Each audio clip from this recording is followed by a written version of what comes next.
Hello, love. Welcome to Feeling Fridays. Here on the Libran Key, these are messages for the highest and the greatest good of the Empath Collective and the Empath Journey here on Mama Gaia.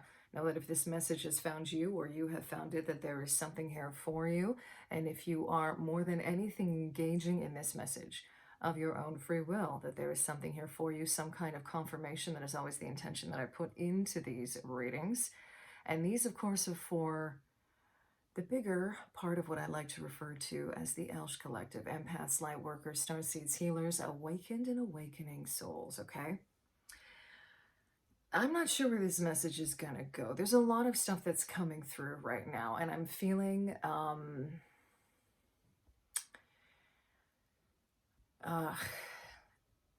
don't know where to start. Okay, so why don't I just kind of give where I'm at energetically, and then we'll get into it. Commander Ashtar here for this reading. I am not popping any cards today, and I am working with the crystal blue kyanite, bringing forth clarity, bringing forth truth and love, this higher frequency of love. I'm feeling the need for us to really kind of get into a space of clarity, and that is why I'm bringing in this blue kyanite, okay? So the last couple of days have been, for me, energetically, and remember that I'm speaking here to the fact that I practice shielding, I practice, all the energetic hygiene things that I've spoken about before here, right? But remember that as somebody who gives these offerings here on this channel with regard to collective updates, with regard to specific collectives, okay? This isn't just the energy of the general collective. I think that would just be way too much for me to do personally. And of course, I am aligned to the particular collective that I serve, essentially, which is what I refer to as the Elsh Collective, Awakened and Awakening Souls, okay? I have been feeling within this collective an energy, and this is the one that I'm more kind of tapped into. I can feel certain things, obviously, when I'm going out and about my day energetically with people, okay? With, the collective in terms of us here, humanity, all right? The collective consciousness specifically. But what I've been getting and where spirit is kind of leading me to, and now we're here at this specific reading where we're going to talk about it, is there's a couple things. Essentially, I'm going to start off with the fact that it's all coming down to discernment, love, and truth. We're getting very, very big lessons in this currently. I know and I can feel, even though I'm not somebody who engages, I mean, if you take a look at even just like, I'm barely on my Instagram account. I'll give updates with that moving forward because I might be putting more stuff on that Instagram account. I'm very, let's just say, cognizant, and this is just how I work, okay? Everybody can work differently. There's only a handful of spiritual teachers and readers that I engage with, because I consider this, you watching this video, an engagement. It's not just a following, okay? There are only a certain, and I don't even like to use that word. Like, I don't really see it that way, right? Anyway, I'm very particular about the energies that I let into my space.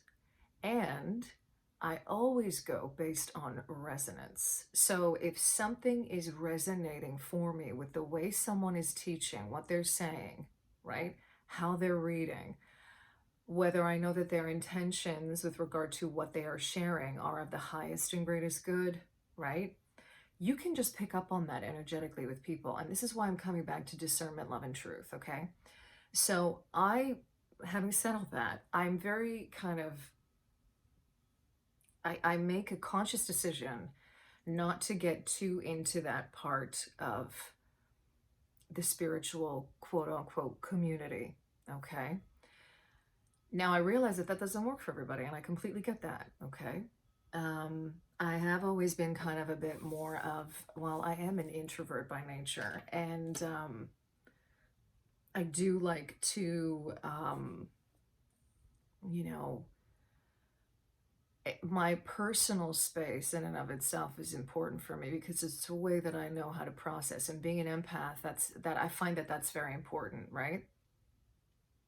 Okay, so having said all that, I'm still picking up on, and this is the thing, I'm going to be picking up on energies that I know I have to speak about here for them to be coming through, and the way they've been coming through for the last couple of days. I'm still picking up on a kind of, I'm hearing discordance from Commander Ashtar, okay?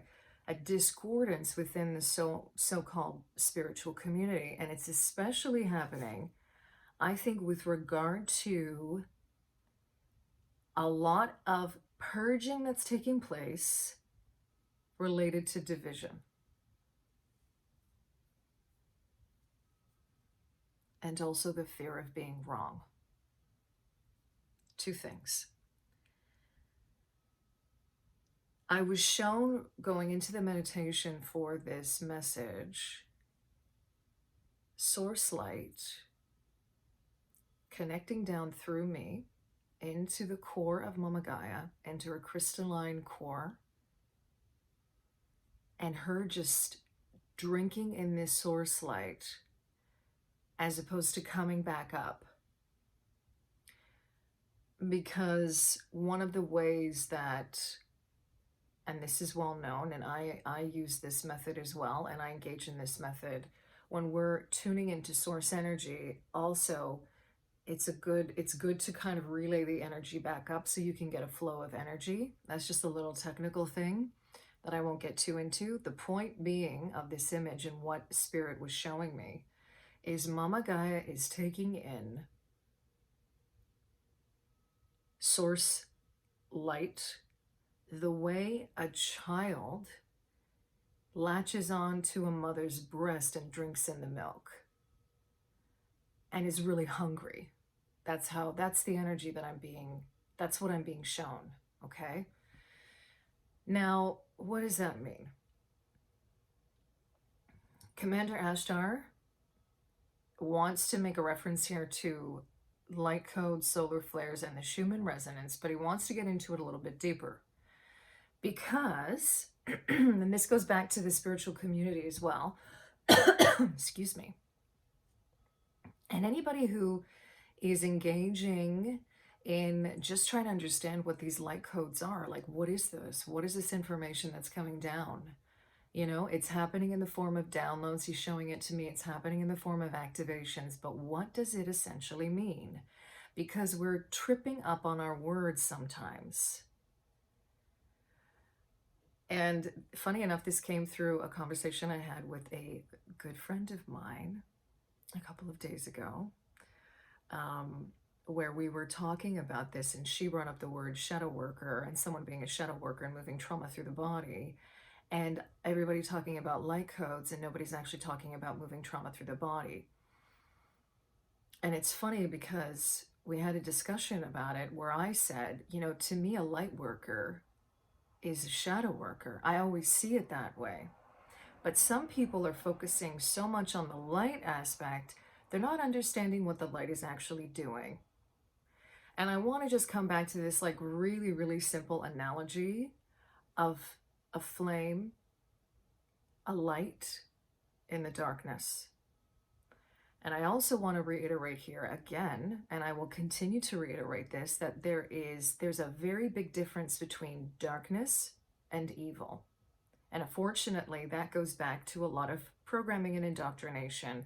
That's another way that these false programs here in the matrix, in this 3D matrix, have made people pit one against the other again,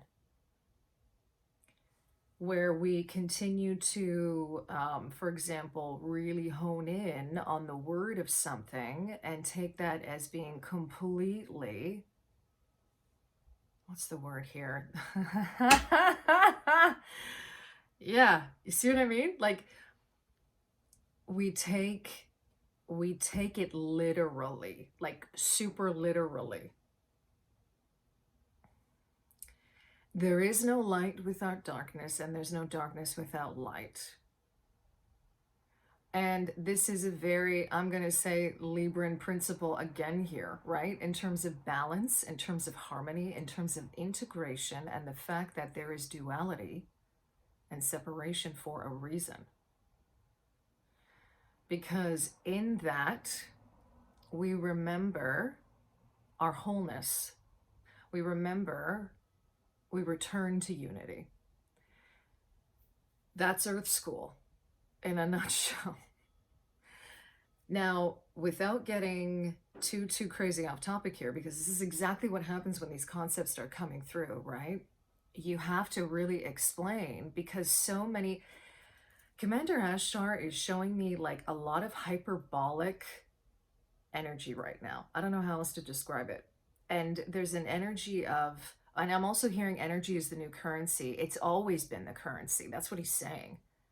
That we have to begin to attune more sensitively to energy the way that we're already naturally, organically programmed to be attuned to energy.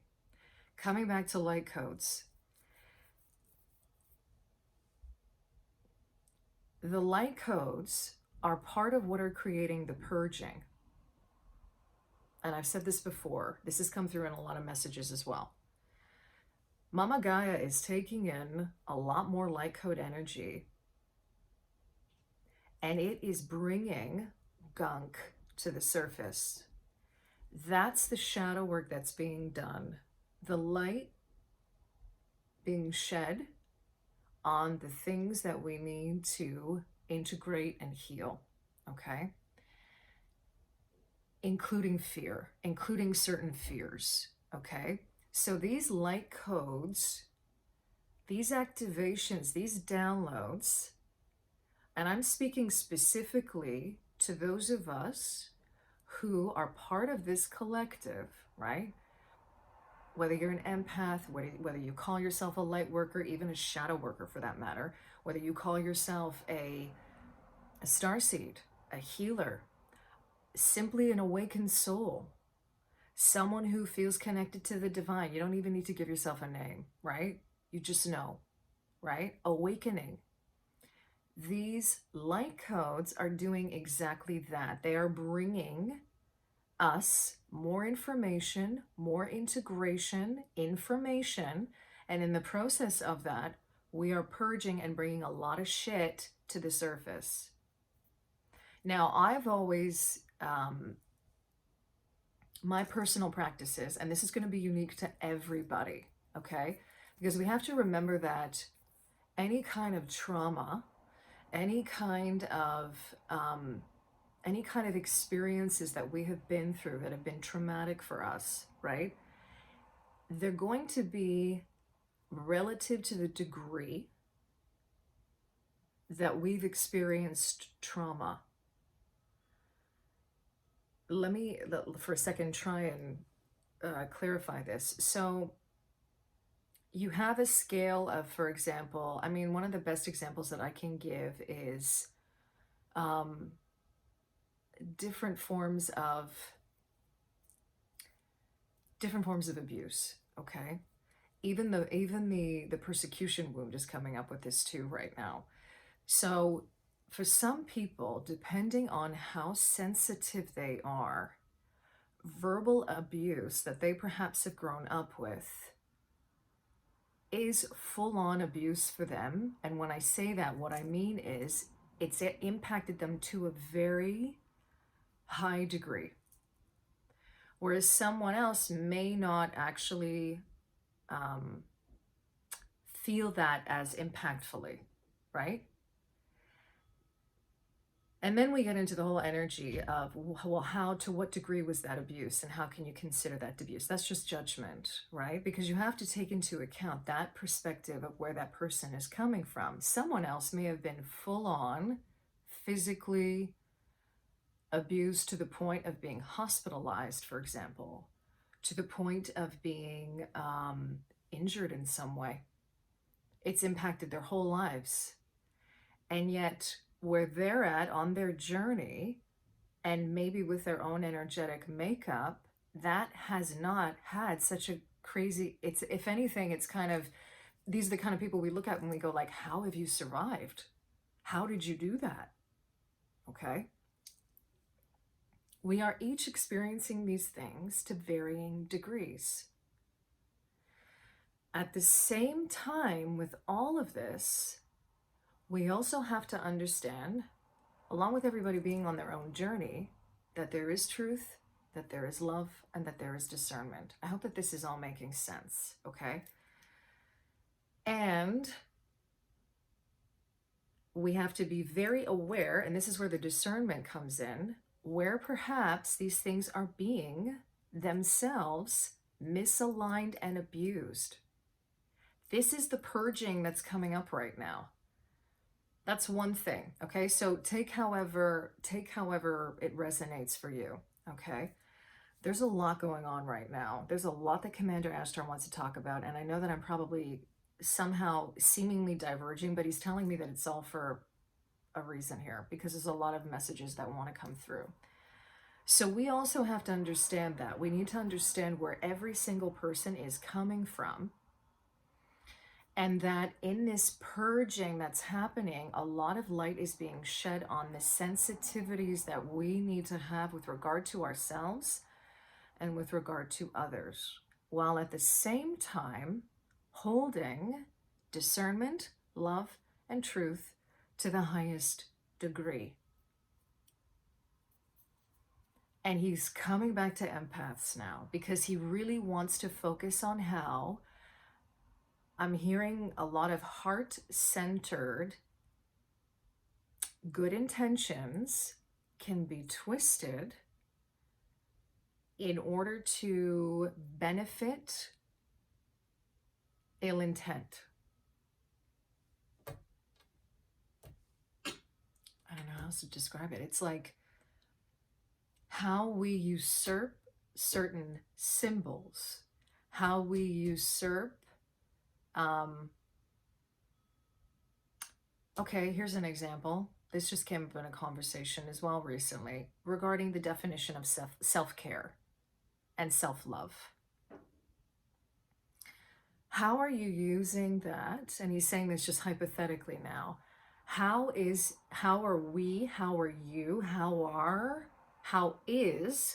that phrase being used the same way he says like light codes? He's saying the same thing. How is that being used in a way to misinform people? And I'm saying that word very, very carefully here because even that word is being usurped by the powers that were. So where, like, for example, okay, again, discernment, love, truth, okay? Discernment, love, and truth. So when you're saying that, are you using that as an excuse to cop out of something? Or are you legit using it because you know you have a need here that you need to take care of? Because you ain't going to be good for anybody else unless you are good to yourself first. You know? Are you also using something like that as a way, he's saying, to hurt someone? You know? And you're not even realizing that that's happening because it's happening at such a subconscious level. Like, there's a lot here. And I really hope that however I'm saying this is coming through, okay? Because this is a big deal. He wants me to talk a little bit about the fear of being wrong now and get into that for a second. Okay.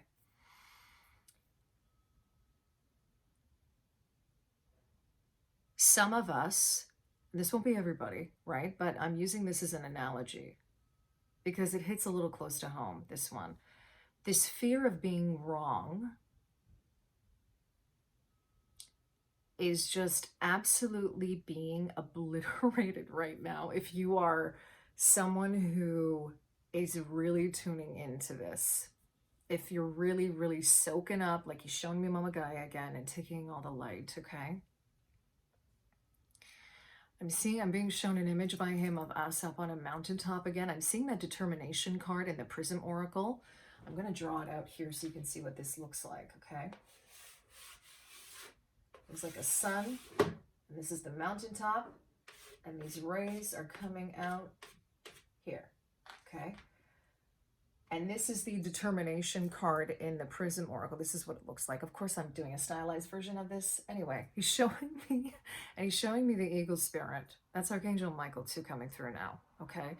Really wanting him to come with truth and clarity around fears, okay? And specifically the fear of being wrong.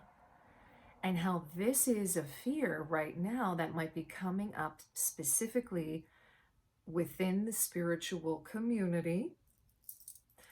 Okay. And when I say that, I want him to give a little bit more, because I feel like, what is this exactly, spiritual community? Can you define it for us, Commander Ashtar?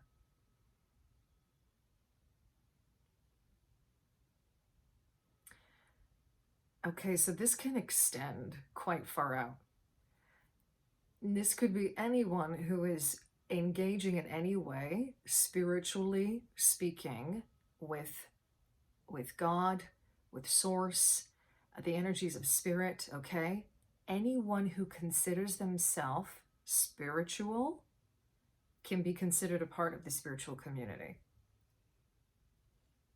This is what's so crazy about it, because we even have definitions around what we think the spiritual community is. This is how diverse he's showing me the spiritual community is. It could be anything that runs the gamut of someone practicing a form of traditional witchcraft to a person who is like a priest, like a Protestant priest is what he's showing me. It's anybody who's running this gamut, okay? So when we're talking about spiritual community, let's be very clear that it's a very, very broad thing that's going on right now. Very, very broad. And it gets more nuanced and specific when we start to get into the more, what I like to refer to as Aquarian age type spirituality, right? Really, which is a remembering of ancient forms of spirituality, okay? So he's saying like it runs the gamut. The spiritual community can be anything. So just to clarify here, this fear of being wrong, yeah, he's saying it's, I just want to make sure that this fear of being wrong applies to this very, very broad aspect of the spiritual community, Commander Ashtar.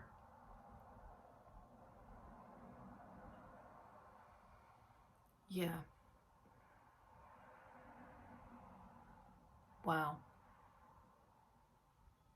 He's showing me different religious buildings, institutions, I guess you could say. I'm seeing like a church with a steeple. I'm seeing a synagogue. I'm seeing a Buddhist temple. I'm seeing a Hindu temple. I'm seeing the whole gamut. He's actually saying that this is more fine-tuned. It's more fine-tuned to those who are questioning or awakening. Wow. Okay. With these light codes. Okay. So he's... Okay. So this... Okay. This is... there's a lot. Okay. So there's a lot coming through here. I'm getting a lot of also kind of Christed light energy here too. I'm getting the energy of Christ, of Jesus Christ, questioning the practices of his time, and how that is essentially, oh my God,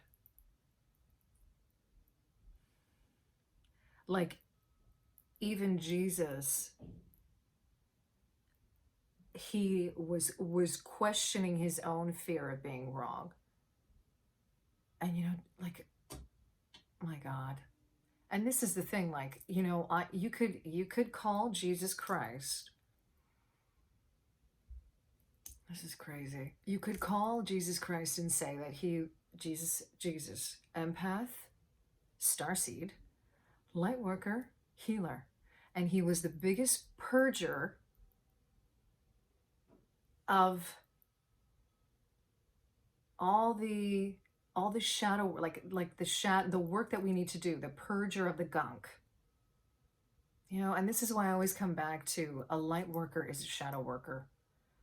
I feel I mean, but the thing is that there are light workers out there and people who call themselves light workers who don't necessarily believe that, right? They don't necessarily believe that. And there is something, we're missing the full picture.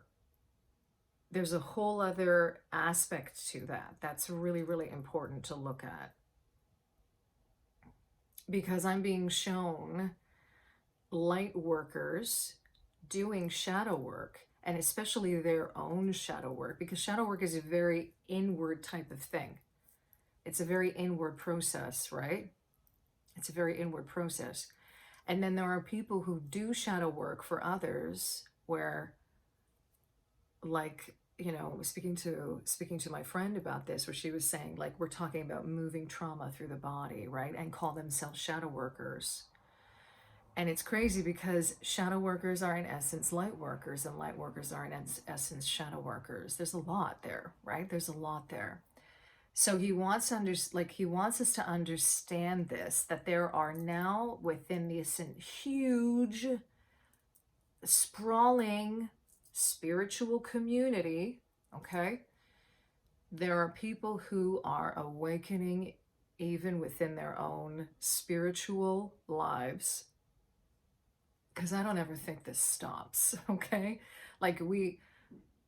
I feel like it's like we usually have like that one big awakening for those of us. I mean, I can speak to this for myself, right? And to people who I've spoken with, like you usually have like one big massive one that just like knocks you off your ass, right? And you're just like, what is going on? This is not what I thought, right? This whole reality around me is not what I thought it was, right? And that can happen in many different ways. It can be spontaneous for people. It can be gradual for people. It can be through the dark night of the soul, which is when you're in those shadows, right? And also through like a crazy, beautiful, you know, Kundalini awakening where it's like you completely see like nothing but oneness in front of you. So it can run a gamut. Again, everybody's journey is different. So when you have this, you usually have like one big one, and then as you begin to grow and evolve, you are continuously, when you are committed to this spiritual journey, and especially if you are in alignment with discernment, love, and truth, and really understanding what those things are, the awakenings will never really stop. And they become, at some point, they feel more like rememberings than they do awakenings. This fear of being wrong, okay, is happening because we are moving away from dogma in a very religious, spiritual sense into a more individuated and self-actualized form of spirituality, where we are truly coming into alignment with remembering our connection to source, where we're remembering our connection to each other. And we're also seeing that everybody's journey is different, because he's showing me, like, think about how many wars were fought over religion, for example, and who was right. This is where this fear of being wrong is so entrenched in our, like, in this, the programming of this matrix is what he's saying to me, okay? It's the programming of this matrix, because it is so out of, he's showing me it's distorted. It's so distorted from the truth of oneness and unity. And I mean, I don't want to make this video like an hour, But I could go on about this for a while, because what he's showing me is that this was like a programming that was implanted here, a type of consciousness that benefited a few people or certain groups of people, like when it comes to war, when it comes to um, who's right, okay? What is actually the truth and who's saying it, okay? And how, and taking really quite specifically here the example of the one true religion and what that means, and how wars were fought over this. People were, horrific things were done to people in the name of these religions and proving that they were right.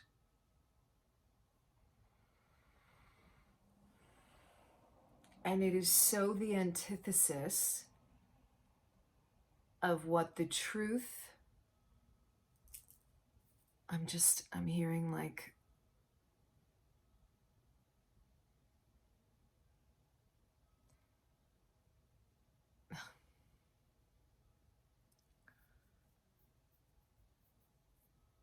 I'm hearing the truth of God. Like, that's what I'm hearing. Please take whatever resonates here and leave what does not, okay? When I say that, and this is what Commander Ashtar is showing me, he's showing me source. He's showing me the unification of source, like all of us coming from the same place.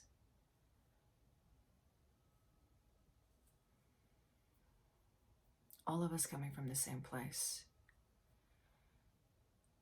And I'm hearing him say now, the wars that we have with each other are the wars that we have within us. They're all connected. And this fear of being wrong is very deep seated. And it's actually, interestingly enough, very much related to a lot of the religious programming,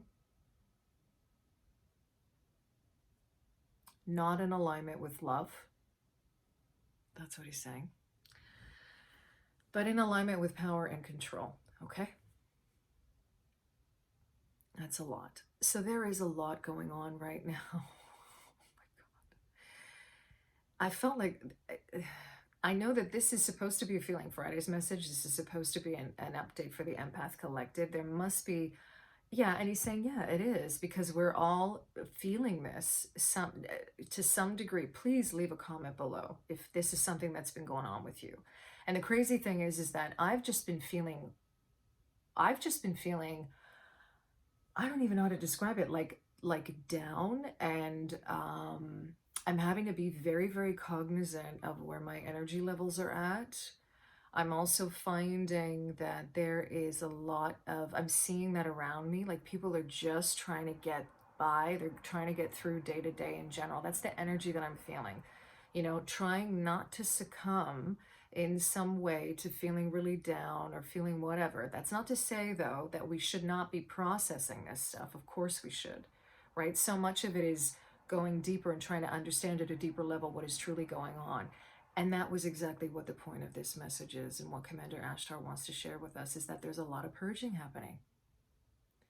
And that we need to be discerning, loving, and truthful with ourselves about what is going on.